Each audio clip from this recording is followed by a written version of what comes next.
तो सिमिलरिटी के पहले मैं थ्योरी लेने वाला हूँ, वो थ्योरी समझना बहुत जरूरी है और ये बहुत इजी थ्योरी है। तो देखो पहला जो प्रॉपर्टी है वो लेने वाला हूँ मैं।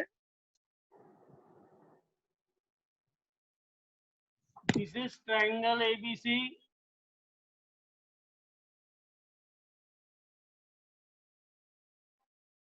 and AD is the height. AD is the height. This is your second triangle. PQR and PS is the height.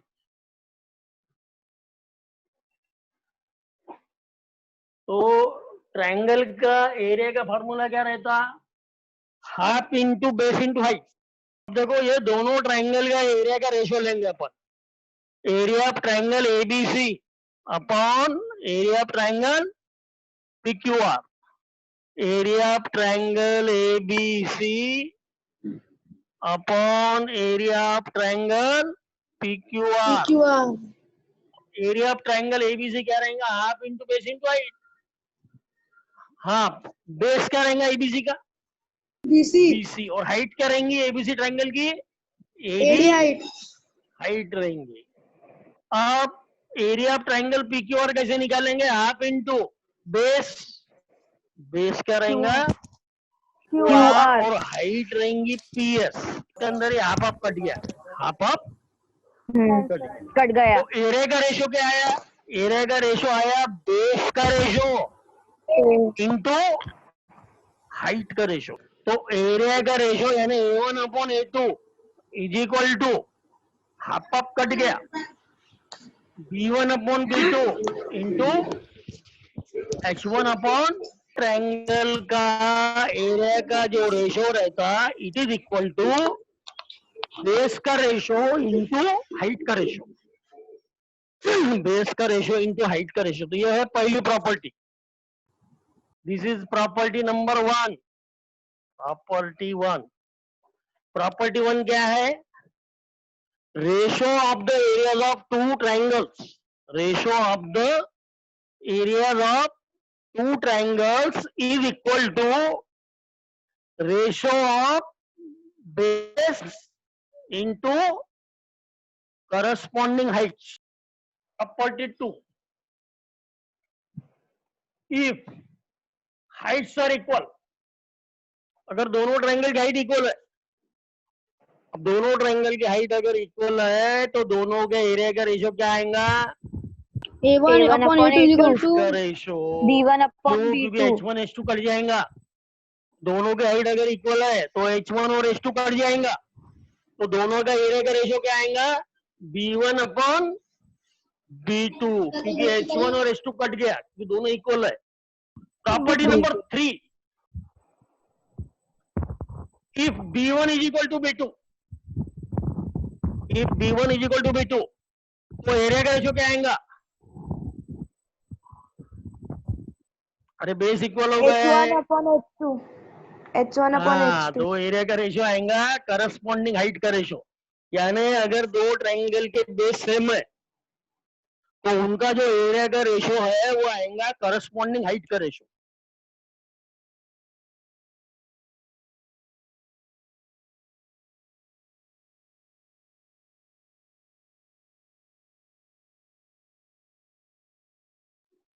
पहला प्रॉब्लम देखो, बेस ऑफ द ट्रायंगल 9 है और हाइट है 5। तो दो ट्रायंगल है, एक ट्रायंगल का बेस 9 है और हाइट 5 है।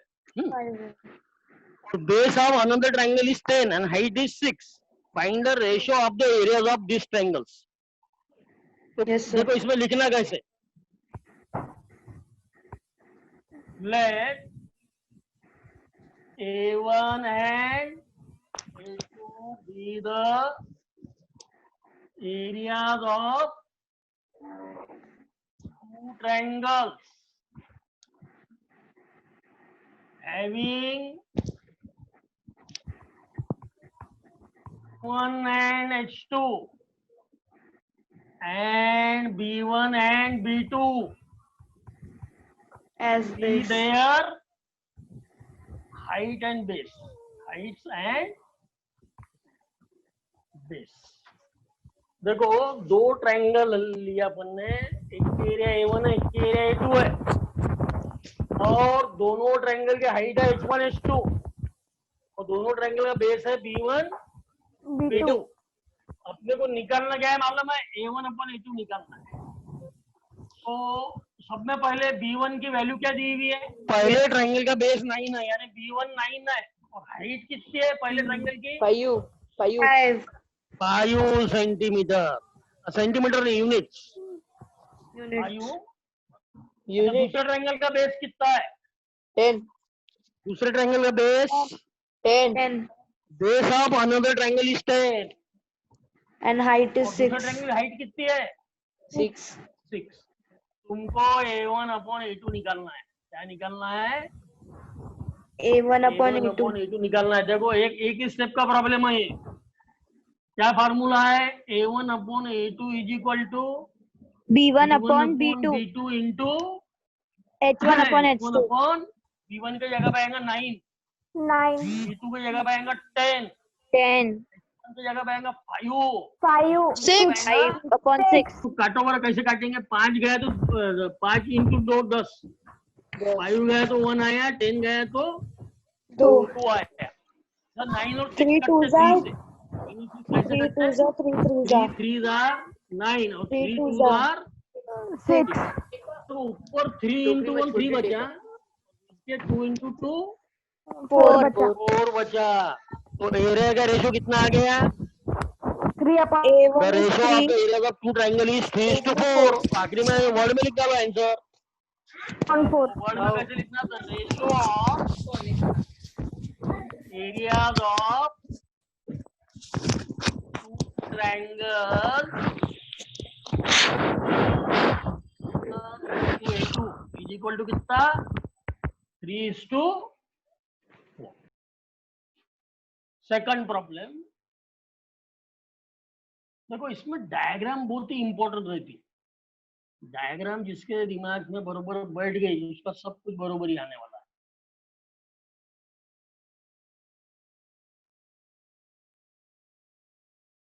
A B C D BC 4 दिया हुआ है और AD 8 दिया हुआ है, और अपने को निकालना है दोनों ट्रायंगल के एरिया का रेशियो निकालना है। देखो गिवन में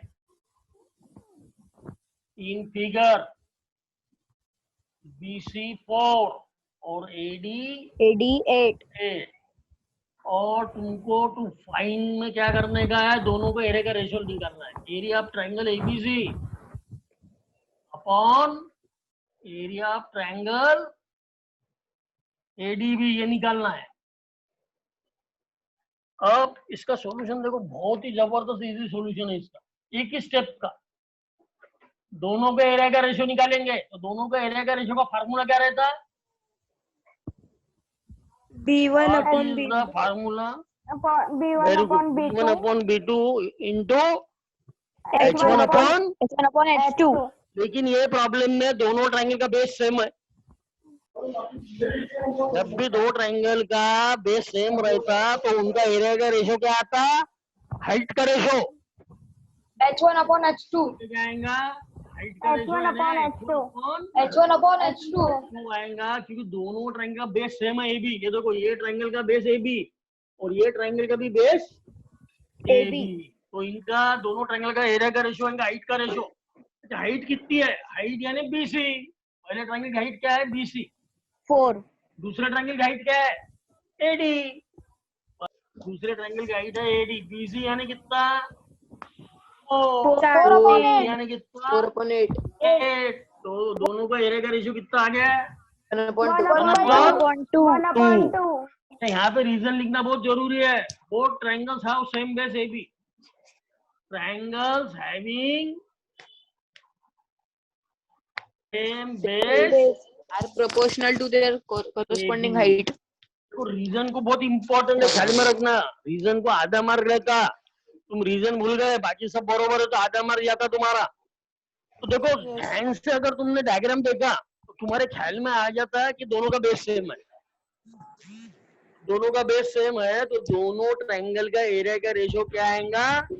हाइट का ratio, h1 upon h2, h1 यानी BC और h2 यानी AD। हो गया, प्रॉब्लम खत्म। इतना इजी प्रॉब्लम रहता। तीसरा तो बहुत ही इंटरेस्टिंग प्रॉब्लम है।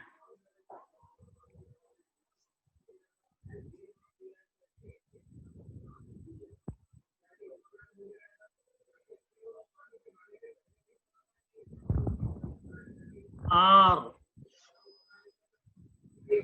Q P, यहां से डाल दिया एक परपेंडिकुलर ऐसा, ये है S, और Q से भी एक परपेंडिकुलर डाल दिया T, QT। तो ऐसा प्रॉब्लम है। अब देखो इसके अंदर दिया क्या क्या है, मैं डायग्राम पे ही लिख रहा था क्या क्या दिया हुआ है। RQ 6 है, RQ 6, RQ 6, बाद में PS 6 है, PS 6, PS के बाद में PR 12 है। PR बोलते ये पूरा, ये बहुत बड़ा है PR, ये 12 है। और तुमको फाइंड करने का है QT, QT निकालना है। देखो गिवन तो देख देख के लिख सकते तुम, फाइंड में क्या लिखेंगे? QT। अब ध्यान से देखो कैसे करना है प्रॉब्लम, बहुत ही जबरदस्त इजी प्रॉब्लम है ये। सब में पहले अपन ट्रायंगल PQR की एरिया निकालेंगे। Solution, area of triangle PQR का फार्मूला क्या रहता है? Half into base into height. Base into height. तो एरिया ऑफ ट्रायंगल PQR का फार्मूला हाफ, बेस क्या लेंगे अपन? बेस। तो देखो ये PQR ट्रायंगल है, ये PQR ट्रायंगल का बेस लेंगे अपन RQ, और हाइट लेंगे PS। तो क्या लिखेंगे? Half into RQ into PS। RQ है 6, PS भी है 6, तो ये 2 कट गया, तो यहाँ 3 आएगा, 3 इंटू 6 18। तो ये एरिया का ये यूनिट का स्क्वायर रहता, एरिया का जो यूनिट रहता है वो यूनिट का स्क्वायर रहता। अगर सेंटीमीटर रहा तो सेंटीमीटर का स्क्वायर। ये एरिया ट्रायंगल PQR का ये फार्मूला ख्याल में आएगा तुमको, half into base into height. ये देखो PQR ट्रायंगल का बेस क्या लिया मैंने? RQ, हाइट लिया PS। अच्छा, एरिया ट्रायंगल का एक और फार्मूला है, half into base into height. लेकिन अब इसके अंदर बेस कौन सी लेना है? PR बेस लेना है। अच्छा, PR बेस लिया तो हाइट क्या लेंगे? QT। PR बेस लिया तो हाइट QT लेंगे। सब में इम्पोर्टेंट, वो area triangle PQR is equal to half into PR into QT। अब एरिया ट्रायंगल PQR अपने को वैल्यू मालूम है कितना? 18। एरिया ट्रायंगल PQR 18 निकाला ना मन, ऊपर निकाल के रखा है अपन ने। एरिया ट्रायंगल PQR की वैल्यू 18 है। 18 is equal to half, PR है 12 निकालना है, QT निकालना है। ध्यान से देखो, ये 2 कट गया तो यहाँ 6 आएंगे ना। 6। अरे ये 12/2 यानी 6 आएंगा ना, तो 18 इज इक्वल टू क्या आ जाएगा? 6 into QT is equal to 3 चल जाएंगे 18 के, 3/6 यानी 3, यानी QT 3 आ जाएगी। हो गया तुम्हारा, QT निकालना था। चौथा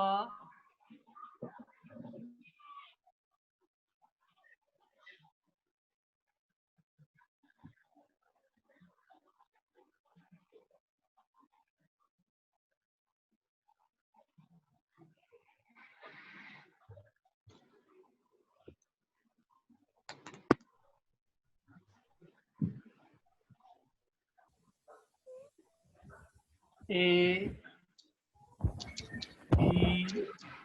B C D। ध्यान से देखो क्या निकालना है अपने को?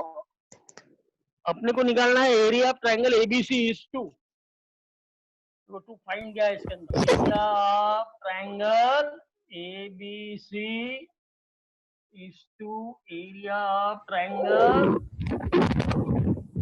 CD. अब ये प्रॉब्लम की खासियत क्या है मैं तुमको बताता।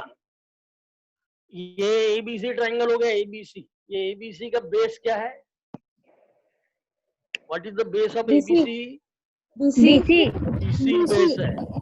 और Height BCD का 80. बेस क्या है? BCD का बेस भी BC है, दोनों का बेस सेम है। ध्यान से देखो, ABC का बेस है BC और BCD का भी बेस क्या है? BC है। यानी दोनों ट्रायंगल का बेस सेम है, दोनों ट्रायंगल का बेस सेम है और दोनों ट्रायंगल की हाइट भी सेम है। हाइट भी सेम है, मैं तुमको बताता। ये दोनों पैरेलल लाइन दी हुई है। ये जो लाइन है ना, लाइन AD और लाइन BC एक दूसरे को पैरेलल है और पैरेलल लाइन के बीच में जो भी ट्रायंगल रहते हैं उनकी हाइट इक्वल रहती। पैरेलल लाइन के बीच में जो भी ट्रायंगल रहते हैं उनकी हाइट इक्वल रहती। तो तुम ध्यान से देखो, दोनों ट्रायंगल का बेस भी सेम है और दोनों ट्रायंगल की हाइट भी सेम है। इसका मतलब दोनों ट्रायंगल की एरिया इक्वल है। मैंने तुमको पहले ही बोला था कि कौन सी प्रॉपर्टी? चौथी property, if B1 is equal to B2 and H1 is equal to H2, then A1 is equal to A2। ये अपनी चौथी प्रॉपर्टी थी कि अगर बेस भी सेम है और हाइट भी सेम है तो दोनों ट्रायंगल की एरिया इक्वल रहेंगी। ट्रायंगल का बेस BC है और BCD ट्रायंगल का बेस भी BC है, तो दोनों का बेस सेम है और दोनों पैरेलल लाइन के बीच में है। दोनों ट्रायंगल पैरेलल लाइन के बीच में है, therefore their heights are also equal. तो जब भी दो ट्रायंगल पैरेलल लाइन के बीच में रहेंगे उनकी हाइट इक्वल रहेंगी। इसका मतलब दोनों के बेस भी सेम है और हाइट भी सेम है, तो दोनों की एरिया इक्वल रहेंगी। दोनों की एरिया क्या रहेंगी? इक्वल रहेंगी। तो कैसा लिखेंगे देखो, area of triangle ABC upon area of triangle BCD। इनका जो रेशो है वो 1:1 आएगा। 1 है। इनका रेशो 1:1 इसके लिए आएगा क्योंकि दोनों का बेस भी सेम और हाइट भी सेम है, तो रेशो कितना आएगा? 1:1। यानी दोनों के एरिया इक्वल आएंगे। दोनों का रेशो 1:1 आया यानी दोनों की हाइट इक्वल आएंगी, दोनों का एरिया इक्वल आएगा। रीजन क्या लिखेंगे? Triangles having same base BC, triangles having Same base BC and both lie between two parallel lines, therefore their heights are also equal, and both lie between two parallel lines, therefore their heights are also equal. Their heights are also equal। तो इतना बड़ा reason लिखना पड़ता है इसका। इसका answer एक ही step का है, दोनों का एरिया का रेशो 1:1, लेकिन उसका रीजन देखो कितना बड़ा है और वो लिखना ही पड़ता रीजन। ये प्रॉब्लम आता 2 मार्क का, लेकिन वो 1 मार्क रीजन को है और 1 मार्क आंसर को है। तो देखो दोनों के बेस सेम है और दोनों के हाइट भी सेम है, लेकिन हाइट सेम क्यों है? क्योंकि both lie between two parallel lines, both lie between two parallel lines, इसके लिए उनके हाइट इक्वल है। 1.1 का लास्ट प्रॉब्लम,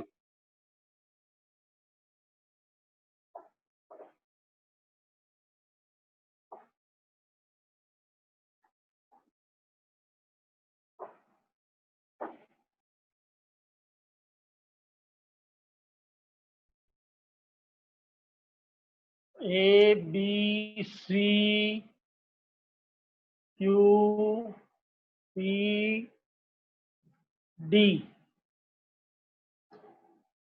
अब देखो ये प्रॉब्लम के अंदर उसने 4 फाइंड आउट कर रहे हैं अपने को, 4 चीजें। तो direct solution, first area of triangle PQB upon area of triangle PBC। तो दोनों ट्रायंगल के एरिया का रेशो कैसे निकालते अपन? बेस का रेशो इंटू हाइट का रेशो। अब देखो PQB ट्रायंगल यानी कौन सा ट्रायंगल? ये वाला, ये छोटा, ये PQB, और PBC यानी बड़ा ट्रायंगल। अब ये दोनों में इक्वल क्या है? ये दोनों में बेस इक्वल है कि हाइट इक्वल है? height, height, हाँ, ये देखो पी क्यू हाइट इक्वल है। देखो पी क्यू बी में, ट्रायंगल पी क्यू बी में पी क्यू हाइट है और ट्रायंगल पीबीसी में पी क्यू हाइट है, यानी हाइट सेम है। हाइट सेम है तो दोनों के एरिया का रेशियो आएगा बेस का रेशियो, क्योंकि हाइट इक्वल है। B1 अपॉन B2, यहाँ पे लिखना पड़ेगा triangles having same height PQ। अच्छा, बेस बोलो क्या आएंगी? PQB की बेस क्या है? ये PQB की बेस क्या है? BQ, PQB का बेस है PQ। और PBC का बेस क्या है? PBC BC, BC। तो पहले को देखो, तुमको ध्यान से दोनों ट्रायंगल देखना है। दोनों ट्रायंगल देख के देखना उसमें बेस इक्वल है कि हाइट इक्वल है। एक तो बेस इक्वल रहेंगी, नहीं तो फिर हाइट इक्वल रहेंगी, तो वो ध्यान से देख लेना। सेकंड प्रॉब्लम है तुम्हारा area of triangle PBC upon area of triangle ABC. Area of triangle PBC upon area of triangle ABC, दोनों में Common इक्वल है। क्या है? BC, बेस इक्वल है, बेस। ये देखो पीबीसी का बेस बीसी और एबीसी ट्रायंगल में भी बेस बीसी, दोनों के बेस इक्वल है, तो दोनों का ये क्या आएगा फिर? रेशो, हाइट का रेशो आएगा, हाइट का। तो H1 यानी क्या? H1 यानी PQ। अरे पीबीसी की हाइट कितनी है? PQ। और एबीसी की हाइट कितनी है? AD। यानी तुम्हारा आंसर आएगा PQ upon AD। DQ upon AD, तुम्हारा आंसर आएगा PQ अपॉन AD, AD, और यहाँ पे लिखना बेस सेम है, triangles having same base, same base BC, same base BC. Reason लिखना भूलना नहीं, आधा मार्क रीजन को रहता। तो ये दूसरे का आंसर हो गया। तीसरा प्रॉब्लम है तुम्हारा एरिया ऑफ ट्रायंगल एबीसी और area of triangle ADC. ABC जो है उसकी हाइट है AD और एडीसी जो है उसकी हाइट AD है, यानी दोनों की हाइट सेम है। अब दोनों का हाइट सेम है तो दोनों का एरिया का रेशियो आएगा बेस का रेशियो। बीसी की base BC, BC, BC, ABC की बेस आएंगे BC, BC और एडीसी की बेस हाँ DC, DC, DC, DC DC, हाँ, डीसी बेस आएंगे DC। और यहाँ पे रीजन लिखना है triangles having same height, triangles having same height, same height, चौथा है area of triangle ADC. Area of triangle ADC upon area of triangle PQC. देखो दोनों में बेस भी इक्वल नहीं है और हाइट भी इक्वल नहीं है, तो इसका आंसर आएगा B1 upon B2 into into H1 upon H2, B1 यानी क्या है? एडीसी की बेस यहाँ आएगा DC upon QC, QC QC, AD upon PQ, PQ, चारों आंसर खत्म।